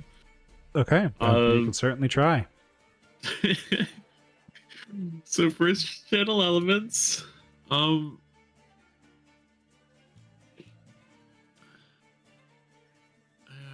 then elemental blast is part of the action. And I'm gonna do lightning again. Or electricity. All right. 1 action. Yes. 29 to hit. Absolutely, that's a crit. For 8 electricity damage. Is that already doubled? Yeah, right? Okay. Yes. So you pull back the electricity and you shoot it out at this pillar, and it just... I mean, it hits on target, but you don't see any effect. It appears that you're going to need some more oomph to break these solid rock pillars reinforced by magic. I don't have a lot of oomph. Uh-oh. Well... like, that didn't even leave a mark, unfortunately.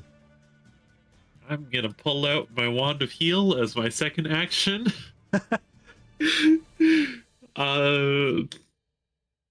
And for a third action, can I try and recall knowledge about magical traps? What are you trying to learn about them? Yeah, I don't know what I'm trying to learn about them. I'm just trying to use my third action. Sure. Yeah. I mean, what kind of skills do you have here? Let me just look at your things. Intimidation.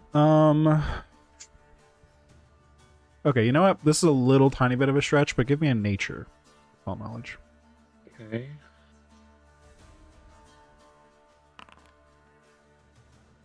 So, looking around this room, everything in here is definitely artificial. It's been carved out. It's not like a natural cavern or anything. But you do know a good bit about like the properties of stone and stuff.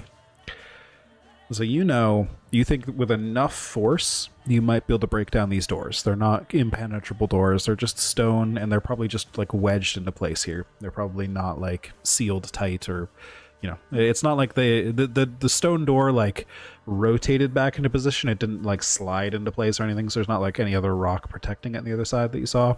So you think just a really, really strong push on these doors, you could probably topple them and get out that way. I will yell.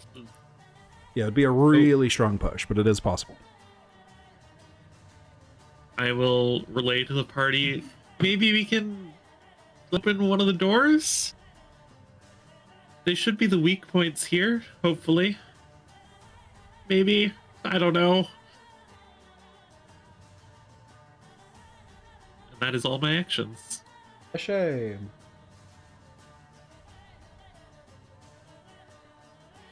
Alright,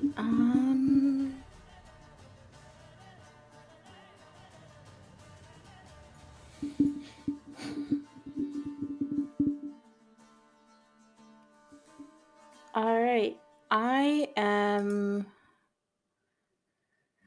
Let's see. Do we want to open the door or destroy the pillars?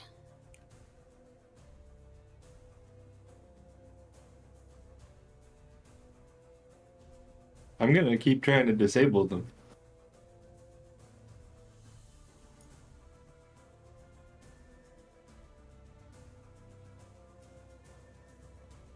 All right. I am going to stride right up to this pillar. And I'm going to cast Cry of Destruction. Ooh.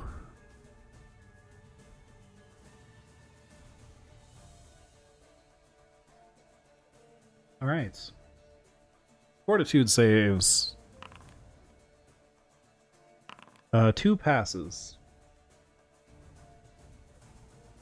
Okay. I don't know what the pass means. Do they just take no damage? It was a...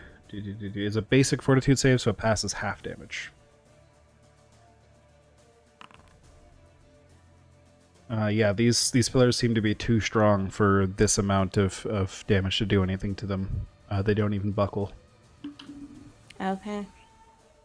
Oh, Something really big and explosive to make these things spudge with force. I think you can remove the cone now. I think it's just a one-time yes. thing. Oh, there we Yep. go. Oh, wait, no, it's a concentrate. No, that just means I need to not be doing other things.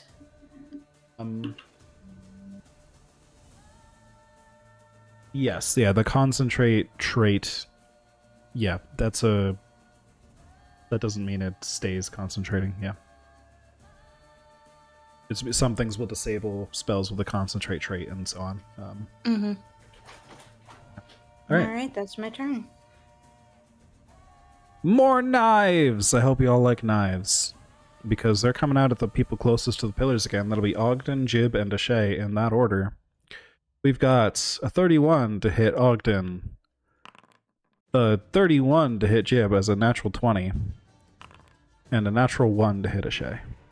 So I'm assuming that's both crits. Yep. Alright. Critical damage. Critical damage. 18 damage to Ogden, 16 damage to Jib. And then it'll be Jib's turn. As these 16 damage?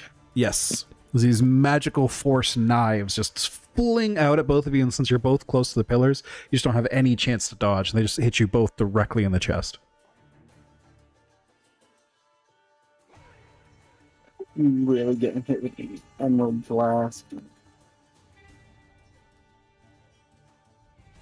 Alright. I'm just gonna Gorilla Stance and Flurry. Okay.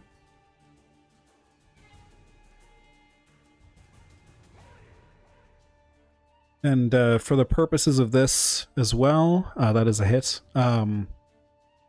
Flurry of Blows counts as 1 total hit, which will be important for making things like this get broken. Alright.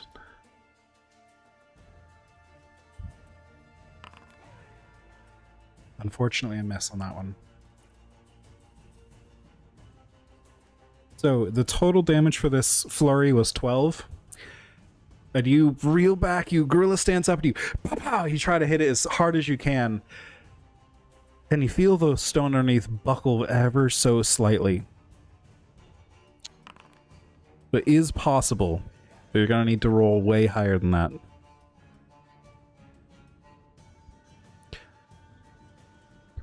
Mechanically, you did exactly 0 points of damage there instead of negative points of damage. Does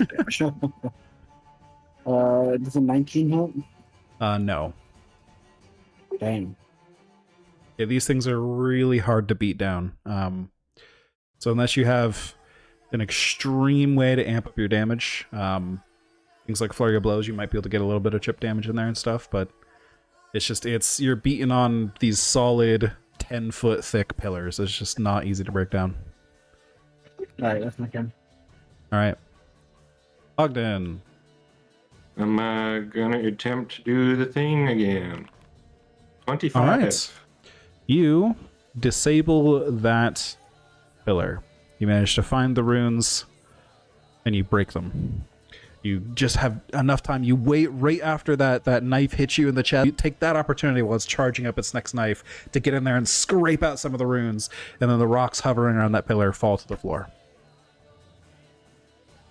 Heck yeah.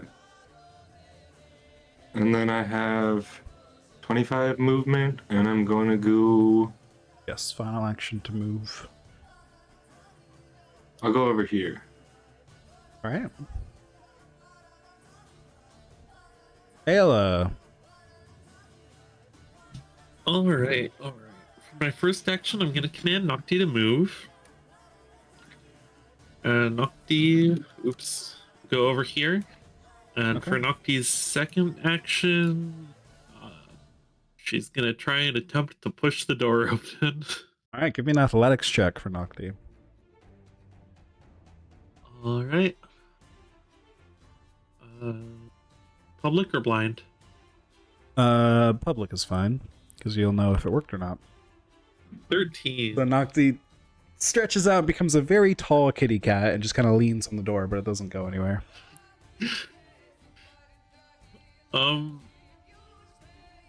Okay. If I have Nocti try again, would that incur a multi-door Yes. push penalty? Yes, it would. It would be basically a shove. Like, that has the attack rate. Okay.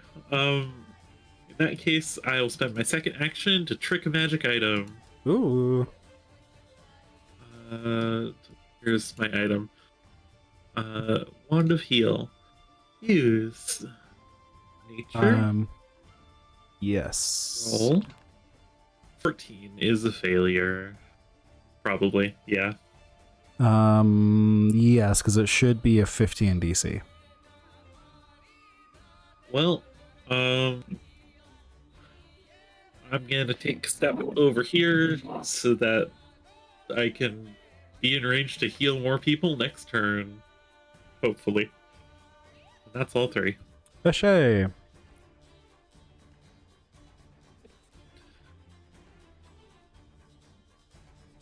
All right. First level 3 action heal. All right.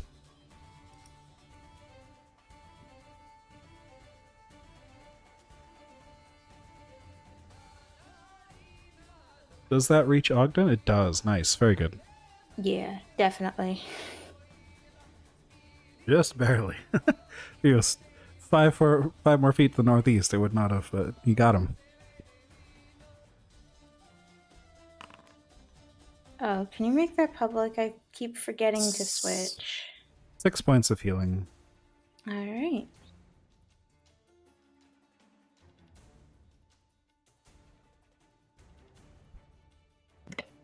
And then it becomes You too. the trap's turn. Yeah, Please this is tell me one. disabling one made it less powerful. Did everybody heal? I don't know. Did Sorry, I you? didn't know. Natural 1 to attack Ogden. 14 to attack Jib. Guessing that's a miss. 17 to That is a miss. attack Ashay. So I think I missed everybody this round. Yeah. Jib, you're up.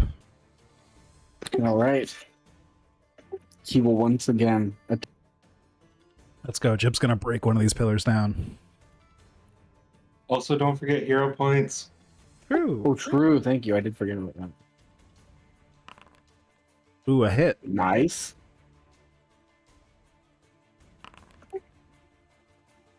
Okay. Need a big second hit here. No. Definitely gonna hero point that. Okay, that works. That's a Yes, hit. Let's All go. right. Get big damage in there. I get the forceful bonus. Damn. Nice. Oh well, actually no, that's pretty good. That's pretty good. That's 17. So mechanically, that does 5 points of damage to the target. As you hit it once with your fist, hit it with the other fist, just pounding it together on this pillar, and it just cracks slightly. There's like a fracture that runs all the way through the pillar, and you've started to make progress on it. Yes. Yeah, he does like a monkey holler of joy, and he'll take 2 more attacks. All right.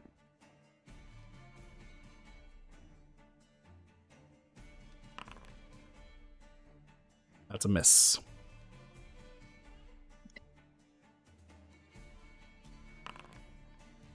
Another miss. So you got this thing somewhat hurt, but it's going to take quite a lot to break solid rock like this. Ogden. Does an 18 disable? Unfortunately not. You once again try to sneak in just at the right timing, but it's really hard to scrape these runes off, and you don't manage it. I'm going to hero point that and reroll. Okay, fair enough. 21. That also does not. Oh, wait. No, I'm sorry. That is exactly enough. I thought it was 22. It is 21. You managed to disable this one. I will absolutely correct myself on that one, because yes, 21 is exactly what you needed. 2 of them are down.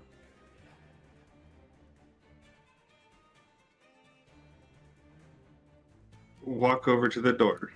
Okay. Ayla. Okay, for my first action, I'm gonna have Nocti go. And for Nocti's first action, she's gonna cat support benefit, tie herself up. Okay. Cat support benefit. Yeah. Hi. And then she wants to try and open the door. All right. Athletics check from Nocti. All right. I'll use my hero point too. So you can decide after the roll. Oh, okay. Well, I'm still going to, I think. All right. 25. It is a good thing you did, because Nocti reaches up and cat support benefit, hypes herself up, gets a running head start, like does the little cat squat and wiggle thing against the ground, and then bounces out the door. And with the force of an extremely strong gust of wind, these gale force winds that Nocti has behind her, she pushes open the stone door leading out to the south of the room. Gale Force Kitty. Gale force. Okay, with my second action, I'll attempt to trick magic item again. All right. Where is it? Inventory. Oh, that's Nocti's inventory. That explains why I can't find it. I should still have a use on that. Left.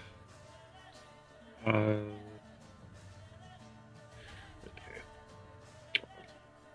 20 plus 6 for nature. 7. That's a failure. That's a failure. Okay. Well.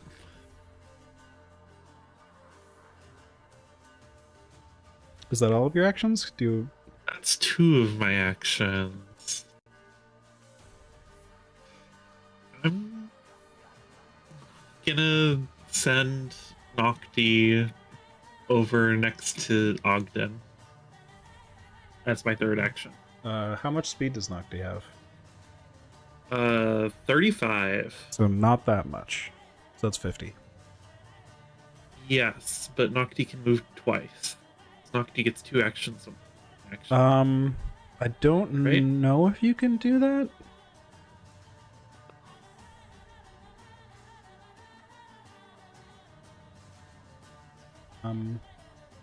Well, I will at least put Nocti over here then. Nocti already do her stuff? Yeah, I think.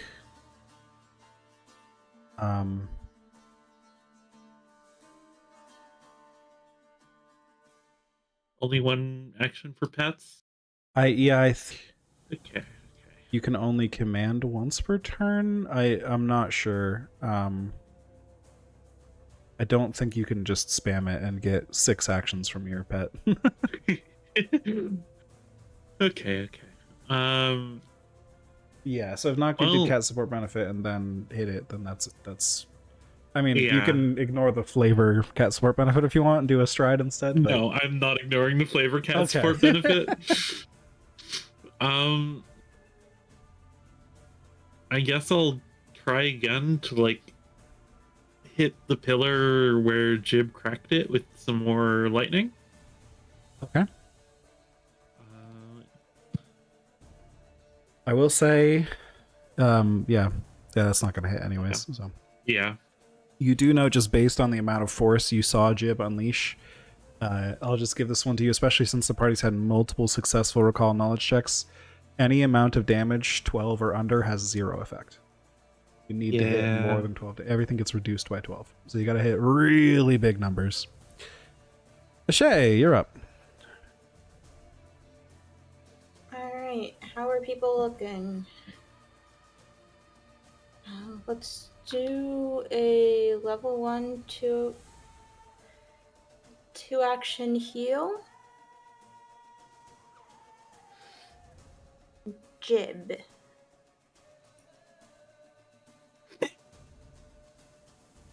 All right. Thank you. Oh, can you make it public? Sorry. I keep forgetting, and for whatever reason, it like doesn't do it manually. 11.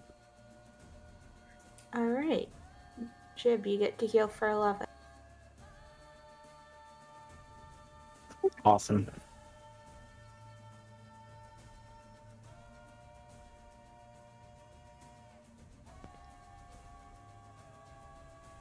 Heal versus living. Mm-hmm. Oh yeah, if I do it against the undead, it becomes radiant damage. Yeah. That's how I killed some skillmen. Third action? Guidance on Ogden. All right.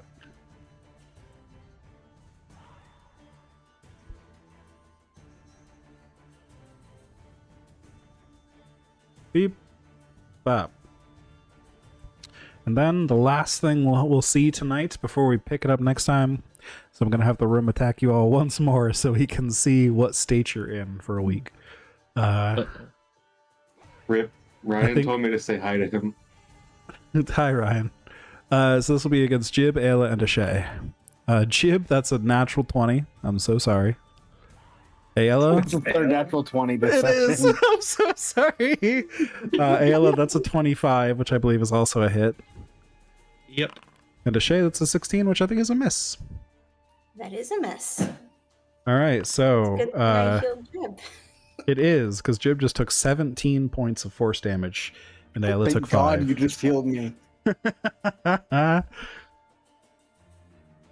I took 5, you said? Yes. Okay. Fortunately, Jib, I still have another level 2 heal that I can use if I need to. Call it there for the night, because it is 9:30, and we'll pick up from Jib's turn. There we go. So I remember we actually did consume the trap's turn this round. And yeah, you guys are making progress on this trap, but it is also very deadly. So we'll see where you get next week. Thank you all for playing. Thank you Thank for you. running.